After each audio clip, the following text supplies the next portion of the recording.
नमस्कार विद्यार्थी मित्रांनो, आपल्या ऑनलाईन क्लासमध्ये सर्वांचे स्वागत आहे।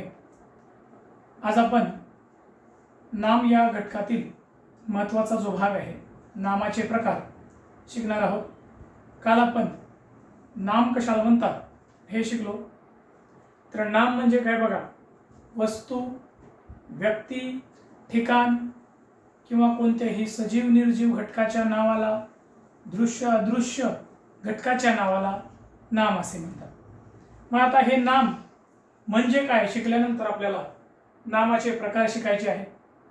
नामाचे मुख्यत्वे करून प्रमुख 3 प्रकार आहेत। त्याच्यामध्ये पहिला प्रकार आहे सामान्य नाम, दुसरा प्रकार आहे विशेष नाम, तिसरा प्रकार आहे भाववाचक नाम आणि आणखी एक चौथा प्रकार आपल्याला घ्यायचा आहे जो क्रियापदापासून म्हणजे धातूपासून तयार होतो आणि त्या नामाला म्हणतात धातू साधित नाम। तर आज आपण या 3 प्रकारापैकी आणि धातू साधित नाम या 4 प्रकारापैकी जो पहिला प्रकार आहे सामान्य नाम तो शिकणार आहोत। तर बघा, सामान्य नाम कशाला म्हणतात हे या ठिकाणी मी लिहिलेलं आहे।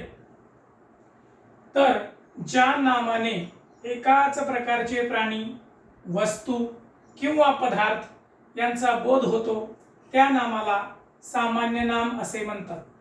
म्हणजे ज्या नामामधून एकाच प्रकारचे प्राणी, एकाच प्रकारचे व्यक्ती, एकाच प्रकारचे ठिकाण किंवा एकाच प्रकारचे पदार्थ यांचा बोध होतो त्या नामाला आपण सामान्य नाम असे म्हणतो। मग आता सामान्य नामाचे काही उदाहरण खाली दिलेले आहेत। ज्यातलं पहिलं उदाहरण आहे शाळा। आता शाळा म्हटल्यानंतर सर्व शाळा त्याच्यामध्ये आल्या।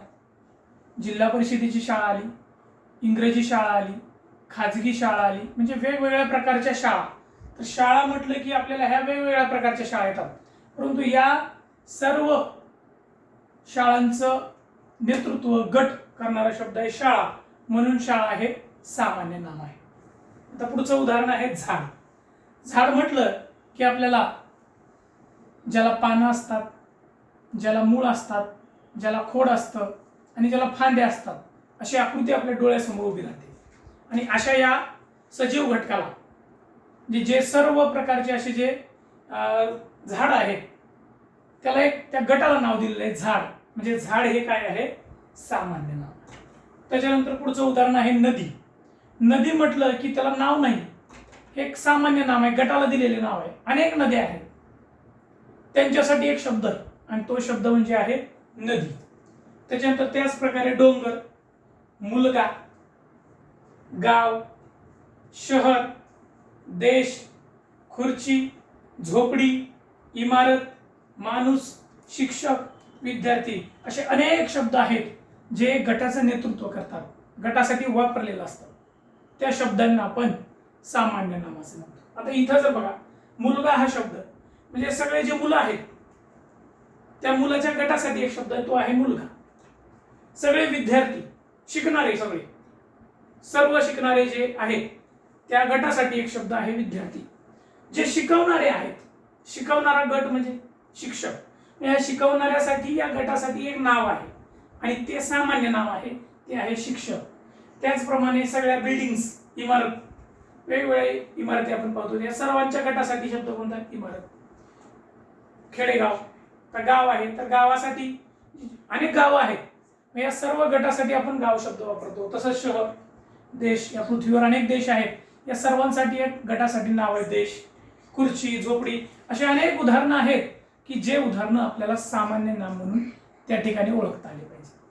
आणि या सामान्य नामाची उदाहरणं आपल्याला पुस्तकातून, धड्यामधून आपल्याला शोधता येतात आणि ते उदाहरणं आपल्याला शोधायचे आहेत आणि सर्वांनी काय करायचं, हे उदाहरणं शोधून वहीत लिहायचे। तर आज आपण या नामाच्या 3 प्रकारापैकी सामान्य नाम हा घटक शिकलो, हा एक प्रकार शिकलो। उद्याच्या भागामध्ये आपल्याला विशेष नाम हा घटक शिकायचा आहे। तर सामान्य नामावर आधारित हा विशेष नाम घटक आहे, तर उद्या आपण तो घटक शिकणार आहोत। आपण माझा व्हिडिओ शेवटपर्यंत पाहिला त्याबद्दल धन्यवाद।